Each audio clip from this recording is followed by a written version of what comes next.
신명기 23장 19절에서 24장 9절까지 말씀을 살펴보도록 하겠습니다. 본문은 하나님과 사람 앞에서 자비와 성실의 의무에 대한 신뢰를 소개합니다. 다양한 규례는 오늘날 우리 사회를 더욱 아름답고 윤택하게 만들 수 있는 원리가 될 수 있음을 알려줍니다. 19절과 20절은 이자 부과 금지입니다. 인간사회 경제활동에서 채권자가 채무자에게 이자를 받는 것은 기본적인 원리입니다. 하나님께서는 동족에게서는 돈이나 음식 등 이자가 나올 수 있는 어떤 것이라도 받지 말 것을 명령합니다. 그러나 외국인에게는 꾸어주고서 이자를 받아도 좋다라고 말씀합니다. 본문의 외국인들은 주로 상업적인 목적으로 이스라엘에 머무는 상인들이었습니다. 일부 상인들 중에는 여기서 돈을 꾼 후 그 돈을 다른 곳에 꾸어주어 이자로 소득을 얻는 경우가 있었습니다. 상업적으로 돈을 꾸는 외국인들과 거래가 있어서는 적절한 이자를 받을 것을 허용하신 것입니다. 그러나 보통 동족에게는 생계를 목적으로 돈을 꾸는 경우가 많았습니다. 하나님께서는 동족에게서는 이자를 받지 말 것을 명령하시며 하나님의 백성의 삶을 지탱하는 것이 재물이 아니라 한 가족됨, 한 형제됨임을 알려주고 있습니다. 약속의 땅 가나안에서의 삶은 완전한 형제사랑이 실천되어야 함을 알려주고 있는 것입니다. 20절 하반절은 그리하면 내 하나님 여호와께서 내가 들어가서 차지할 땅에서 내 손으로 하는 범사의 복을 내리시리라 라고 말씀합니다.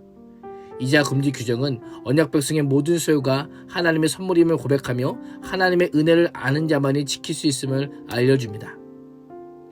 이스라엘 백성은 400년 동안 애굽에서 객이었고 40년 동안 광야에서 나그네였기에 자신들의 처지를 기억하며 세상의 상거래나 경제 원리가 아닌 자비의 원리로 공공한 형제를 대할 것을 명령합니다. 하나님은 일방적인 희생을 강요하시는 분이 아닙니다. 우리의 손과 발이 행하는 선택과 순종을 모두 기억하시는 분이십니다.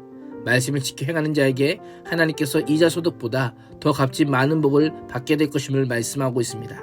때로는 순종이 당장 손해인 것처럼 보이지만 오히려 하나님께서 내려주실 복을 받는 기회임을 기억해야 합니다.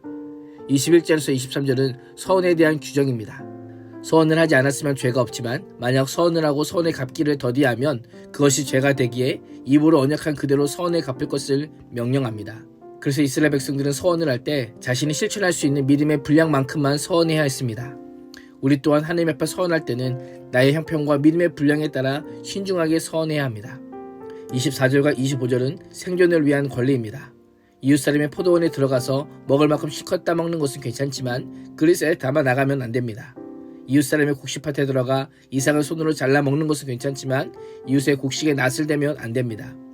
본문은 굶주린 사람이 밭에 들어가 먹을 것을 구하는 행동을 처벌하지 않으며 그릇과 낫을 사용하여 다른 사람의 밭에서 추수하여 주인의 재산을 침해하는 행위를 금지합니다.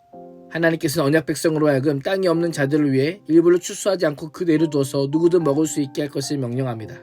주는 사람의 의도나 목적이 아닌 받는 사람의 인격까지 존중하고 있음을 보게 됩니다. 24장 1절에서 4절은 이혼과 재혼입니다. 고대 이스라엘은 일부 다처제 사회였기에 여러 아내가 있었고 그중 한 아내를 내보내는 일은 낯선 것이 아니었습니다. 남녀가 결혼하고 난 다음에 남편이 아내에서 수치스러운 일을 발견하여 아내와 같이 살 마음이 없을 때는 아내에게 이혼 증서를 써주고 그 여자를 자기 집에서 내보낼 수 있습니다. 이를 통해 여인이 함부로 이혼당하지 않게 막아줄 뿐 아니라 이혼 이후의 삶을 보장해 주었습니다. 그 여자가 그의 집을 떠나가서 다른 남자의 아내가 되었는데 그 둘째 남편도 그 여자를 싫어하여 이혼 증서를 써주고 그 여자를 자기 집에서 내보냈거나 그 여자와 결혼한 둘째 남편이 죽었을 경우에는 그 여자가 이미 몸을 더럽혔으므로 그를 내보낸 첫 번째 남편은 그를 다시 아내로 맞아들일 수 없다라고 말씀합니다. 왜 그럴까요? 이 일은 여호와 앞에 가증한 것이기 때문입니다. 24장 5절에서 9절은 기타 규정입니다. 아내를 맞은 새 신랑을 군대에 내보내서는 안 되고 어떤 의미도 그에게 지어서는 안 된다라고 명령합니다. 그는 한 해 동안 자유롭게 집에 있으면서 결혼한 아내를 기쁘게 해줄 것을 명령합니다. 담보의 필수품인 맷돌은 전부나 그 윗짝 하나라도 전당 잡히지 말 것을 명령합니다.